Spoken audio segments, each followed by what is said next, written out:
Police স্টেশনে যেখানে বিবাহবিচ্ছিন্ন স্ত্রী ছিল ইন্সপেক্টর, সেই দরিদ্র লোকটিকে তার সামনে জুতো পালিশ করতে দেখা গেল। তারপর কি ঘটল, মানবতা কাঁদল।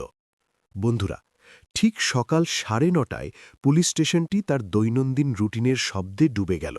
সৈন্যদের শব্দ, বাইকের খটখট শব্দ, অভিযোগকারীদের ভিড়, এবং সেই একই ভিড়ের পাশে রমেশ কুমার তার কাঠের বাক্সে বসে জুতো পালিশ করছিল, মাথা নিচু করে, চোখ মাটিতে, যেন সে ইতিমধ্যেই জানত যে ওপরে তাকানোর কোনো লাভ নেই, কারণ ওপরে ছিল শুধু সেই দুনিয়া যা তাকে এখানে নিয়ে এসেছে।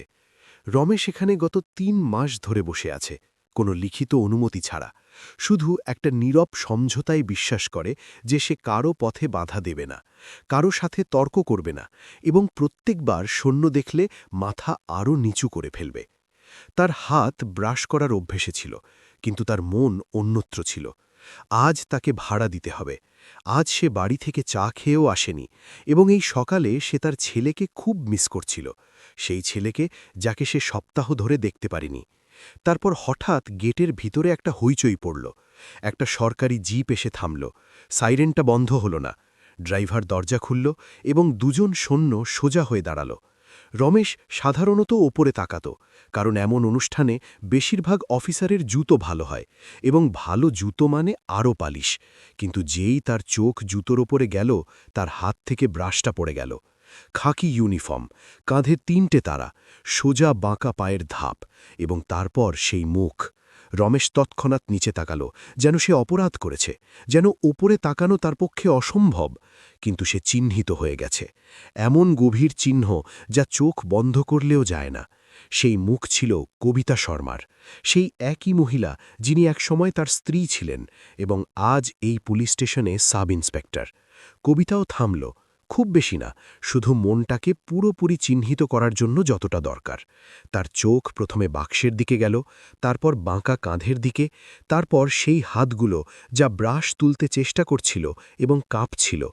সে কিছু বলল না, তার মুখে কোনো আবেগ আসতে দিল না, এবং একটা মুহূর্ত এবং সাক্ষী ছাড়া সে পুলিশ স্টেশনের ভিতরে চলে গেল, যেন নিচে বসা লোকটা একটা সাধারণ লোক, যেন তার সাথে কখনো কোনো সম্পর্ক ছিল না।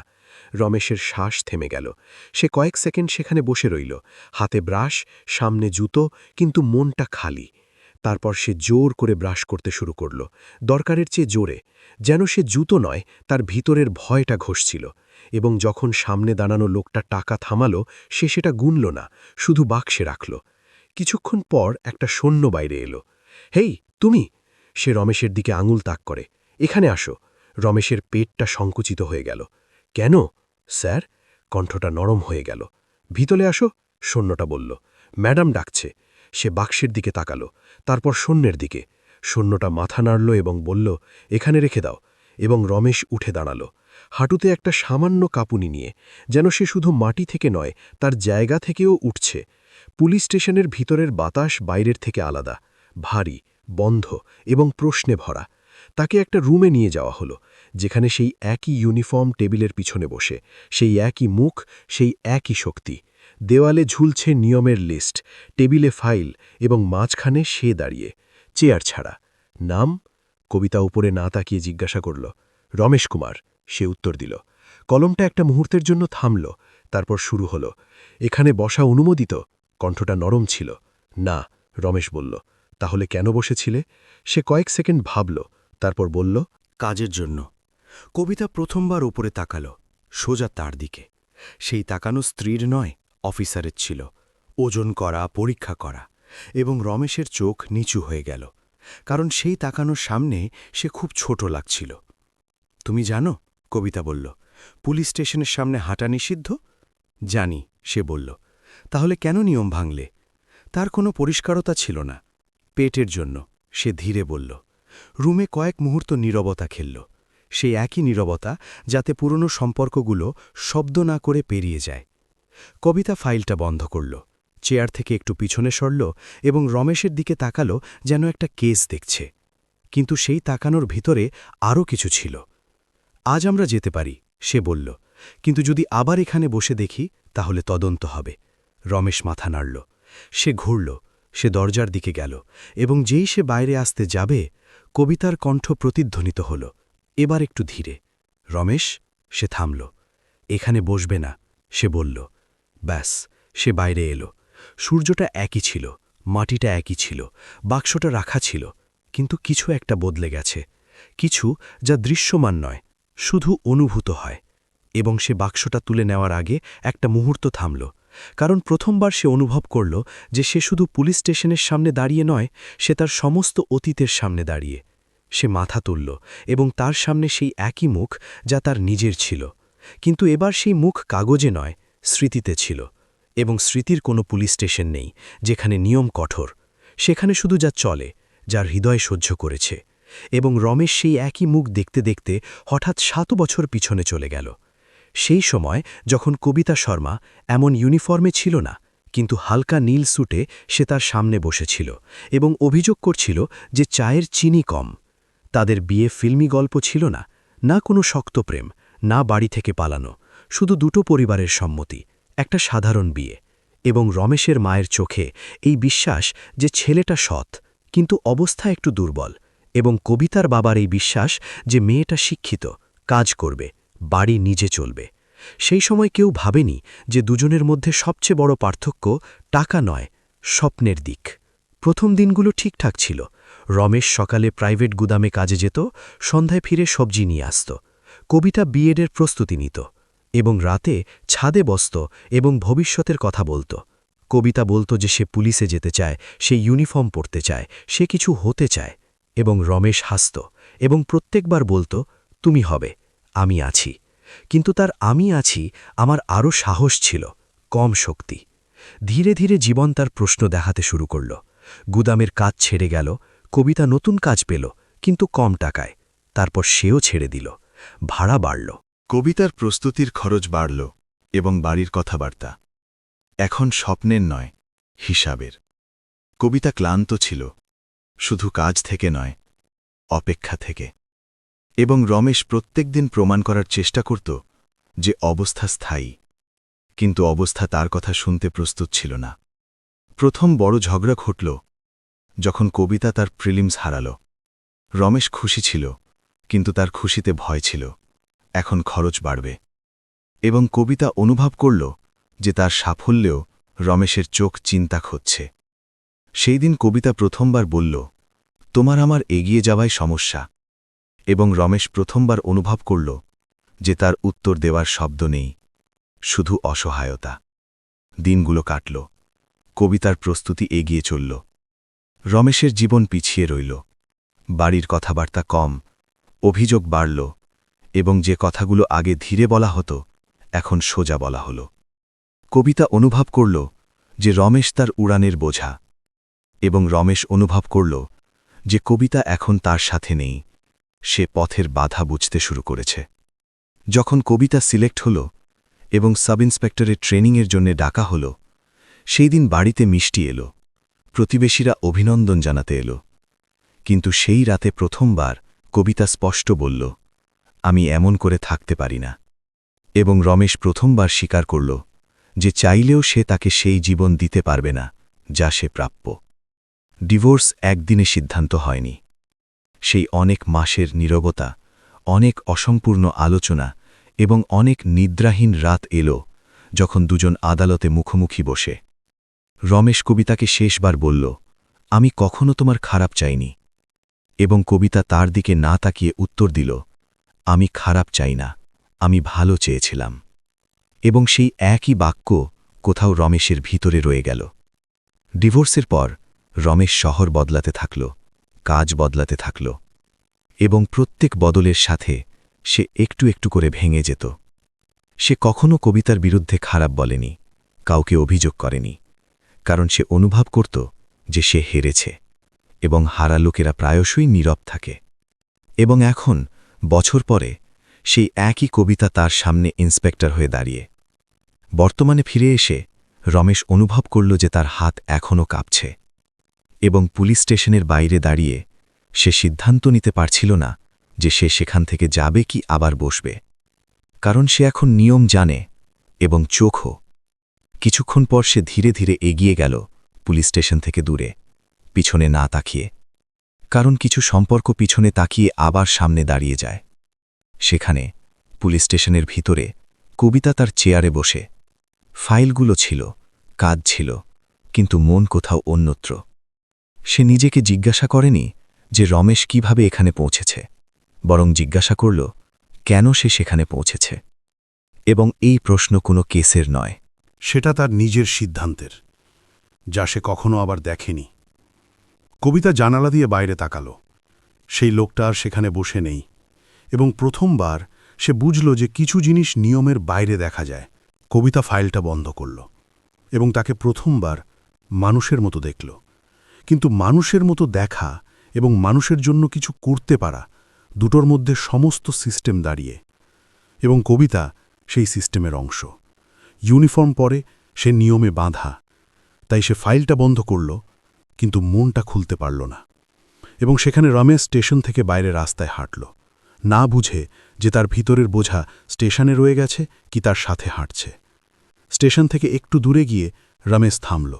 সে একটা গাছের নিচে দাঁড়াল। সে বাক্সটা মাটিতে রাখল এবং গভীর শ্বাস নিল, যেন সে অনেকক্ষণ ধরে শ্বাস আটকে ছিল। কারণ যা ভিতরে ঘটেছে তা সম্পূর্ণ শাস্তি নয় এবং সম্পূর্ণ স্বস্তি নয়।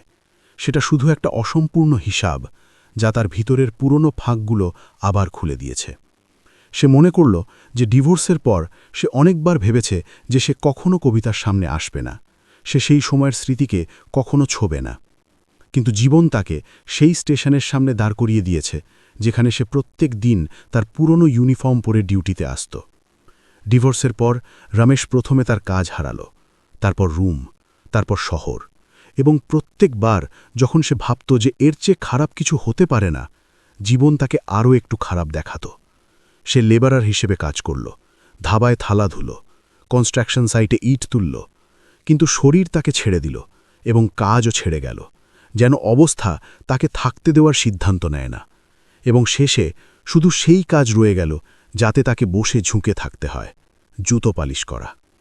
জুতো পালিশ করতে করতে সে অনেক শিখেছে, কিভাবে লোকেরা উপর থেকে নিচে তাকায়, কিভাবে কিছু লোক কথাই বলে না, এবং কিভাবে কিছু লোক এমন যারা টাকা দিয়ে গ্র্যাটিচিউড দেখায়। সে এটাও শিখেছে যে পুলিশ স্টেশনের সামনে বসা ঝুঁকিপূর্ণ, কিন্তু সেখানে সবচেয়ে বেশি কাস্টমার পাওয়া যায়, এবং ক্ষুধা ঝুঁকির চেয়ে দ্রুত। অন্যদিকে কবিতার মন পুলিশ স্টেশনের ভিতরে কাজ করছিল না। সে একই ফাইল দেখছে, একই রেজিস্টার উল্টাচ্ছে, কিন্তু প্রত্যেক নামের পিছনে সে রমেশের নাম দেখতে পাচ্ছে। প্রত্যেক প্রশ্নের পিছনে একই উত্তর, ক্ষুধার জন্য। এবং সে হঠাৎ বুঝল যে রমেশের অবস্থা একটা একক ভুল সিদ্ধান্তের ফল নয়, বরং অনেক ছোট ছোট পরাজয় মেনে নেওয়ার দিনের সমন্বয়, যা সে কখনো জানতে চায়নি। দুপুরে নাগর নিগম পুলিশ স্টেশন থেকে একটা অভিযোগ এলো, পুলিশ স্টেশনের বাইরে প্রতিবাদের ব্যাপারে, এবং অভিযোগে স্পষ্ট লেখা ছিল যে পুলিশ স্টেশনের গেট জুতো পালিশকারী এবং চা বিক্রেতাদের জন্য বন্ধ। কবিতা অভিযোগটা পড়ল এবং সে তৎক্ষণাৎ বুঝল যে রমেশও এতে অন্তর্ভুক্ত হবে, এমনকি তার নাম লেখা না থাকলেও। কারণ নিয়মের চোখে কোনো মুখ নেই, শুধু জায়গা আছে। সে সৈন্যকে ডাকল। সে জিজ্ঞাসা করল কে বাইরে বসে। 2 বা 3 জন আছে, ম্যাডাম, সৈন্যটা বলল। জুতো পালিশকারী আছে দৈনিক। কবিতা মাথা নাড়ল। লিস্ট বানাও, সে বলল, এবং সবাইকে নোটিশ দাও। এটা বলে তার কণ্ঠ স্পষ্ট ছিল, কিন্তু ভিতরে কিছু টাইট, কারণ সে জানত যে এটা শুধু কাগজের অ্যাকশন নয়, এটা কারো জীবিকার উপর সরাসরি আক্রমণ। এবং সে এটাও জানত যে সে না পড়লে তার উপর প্রশ্ন উঠবে, কারণ সিস্টেমে কোনো আবেগ নেই, প্রক্রিয়া দেখা হয়। সন্ধ্যায় যখন সৈন্য নোটিশ দিতে বাইরে গেল, রমেশ সেখানে ছিল না। সে একটু দূরে বসেছিল, রাস্তার পাশে, কারণ সকালের ঘটনার পর সে সিদ্ধান্ত নিয়েছে যে সে পুলিশ স্টেশনের সামনে বসবে না, অন্তত আজ না। কিন্তু তবু সে নোটিশ পেল, কারণ তার পরিচয় শুধু সেই জায়গার সাথে যুক্ত নয়, সেটা সেই কাজের সাথে যুক্ত। এটা কি? রমেশ জিজ্ঞাসা করল। নোটিশ আছে, সৈন্যটা বলল। এখানে বসা নিষিদ্ধ। আমি তো সেখানে বসিনি, রমেশ বলল। কণ্ঠে কোনো অভিযোগ নেই, শুধু ক্লান্তি। নাম এসেছে, কবিতা বলল, এবং নাম এলে অ্যাকশন নেওয়া হবে। রমেশ কয়েক সেকেন্ড নীরব রইল, তারপর বলল, যদি আমি এখানে না বসি তাহলে কোথায় বসব? এই প্রশ্ন নিয়মে ছিল না, রুমটা নীরবতায় ভরে গেল। কবিতা প্রথমবার অনুভব করল যে এই ব্যাপার চিহ্নিতকরণ বা নোটিসের নয়, সেটা সেই গর্তের, যেখানে একদিকে পজিশন এবং অন্যদিকে মানুষ, এবং মাঝখানে পড়ে সেই লোকেরা যাদের পালাবার জায়গা নেই।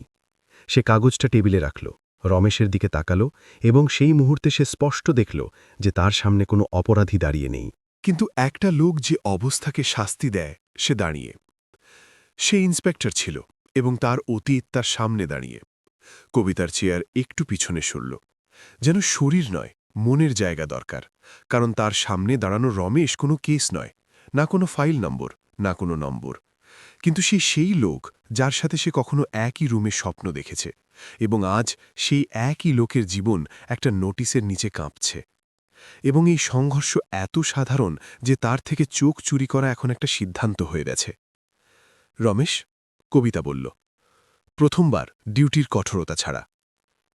তুমি বোঝো, তাই না? আমার হাত বাঁধা।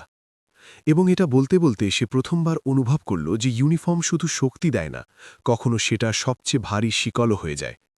রমেশ মাথা নাড়ল, কারণ তার কাছে ব্যাখ্যা করার দরকার নেই। সে অনেক আগেই বুঝেছে যে যাদের নিয়ম আছে তাদের বিকল্প কম, এবং যাদের বিকল্প নেই তাদের নিয়মও নেই। তাই সে তর্ক করল না, অভিযোগ করল না। সে শুধু বলল, জানি। এবং সেই একটা বাক্যে তার সমস্ত হৃদয় লুকানো। কবিতা আবার টেবিলের কাগজের দিকে তাকালো। একই শব্দ, একই লাইন। কবিতার আঙুলগুলো টেবিলে হালকা ট্যাপ করতে শুরু করল, যেন সে কারো সাথে নয়, নিজের সাথে কথা বলছে। এবং তারপর সে সৈন্যকে ডেকে বলল, রাম, একটু বাইরে যাও। এবং যেই দরজা বন্ধ হল, রুমে একটা নীরবতা, যাতে শুধু দুজন নয়, দুটো জীবন মুখোমুখি বসে। রমেশ, সে বলল, কণ্ঠটা এখন একটু নরম, যদি আজ তোমাকে ছেড়ে দিই তাহলে কাল আর একটা নোটিশ আসবে। এবং এটা বলতে বলতে সে অনুভব করল যে প্রথমবার সে তার পজিশনের বিরুদ্ধে কথা বলছে, কারণ এটা কোনো ট্রেনিং ম্যানুয়ালে লেখা নয়। রমেশ তার দিকে তাকালো, সোজা, নিচু না করে, কারণ এবার সে শুধু ইন্সপেক্টরের সাথে কথা বলছে না, সেই মহিলার সাথে যাকে সে চেনে। আমাকে প্রত্যেক দিন ছাড়তে হবে না, সে বলল, শুধু বলো কোথায় বসব। এবং সেই প্রশ্নে কোনো আশা নেই, সে শুধু একটা দিক খুঁজছে। কবিতার চোখ একটা মুহূর্তের জন্য বন্ধ হল। সে মনে করল যে কখনো রমেশও তাকে একইভাবে জিজ্ঞাসা করত, কি করব, কিভাবে করব, কোথায় যাব। এবং তখনও তার স্পষ্ট উত্তর ছিল না, এবং হয়তো আজও না। একমাত্র পার্থক্য যে তখন সে স্ত্রী ছিল এবং আজ ইন্সপেক্টর, কিন্তু প্রশ্ন একই এবং উত্তরের অভাব একই। সে গভীর শ্বাস নিল। দেখো, সে বলল, তুমি পুলিশ স্টেশনের সামনে বসতে পারবে না। তারপর সে একটু থামল। কিন্তু বাস স্ট্যান্ডের পাশে পুরনো দোকানগুলো, সেখানে নাগর নিগম লিস্টে জুতো পালিশকারীদের জন্য জায়গা মার্ক করা আছে। এবং এটা বলতে বলতে সে কোনো নিয়ম ভাঙেনি, সে শুধু নিয়মের মধ্যে পথ খুঁজেছে। রমেশ প্রথমবার তার দিকে ভালোভাবে তাকালো, তার চোখে না ধন্যবাদ, না প্রশ্ন, শুধু একটা সামান্য স্বস্তি, যেন কেউ পড়ন্ত লোকের সামনে মাটিটা একটু সমান করে দিয়েছে। ঠিক আছে, সে বলল, এবং সেই একটা শব্দে তার সম্পূর্ণ স্বীকৃতি। কবিতার নোটিশের কাগজটা তুলল, উল্টে দিল, এবং নিচে একটা ওয়ার্নিং লেটার লিখল, কোনো শব্দ ছাড়া, কোনো ঘোষণা ছাড়া। কারণ সে জানত যে মানবতা প্রায়শই নীরবে কাজ করে। সে ফাইলটা বন্ধ করল এবং বলল, আজ যাও। এবং এবার তার কণ্ঠে কোনো আদেশ নেই। রমেশ ঘুরল, দরজার দিকে হাঁটল, এবং এবার তার পায়ের ধাপ একটু স্থির, যেন ভিতরে যা ঘটেছে তা তাকে সম্পূর্ণ নেয়নি, কিন্তু সে একটু সামলেছে।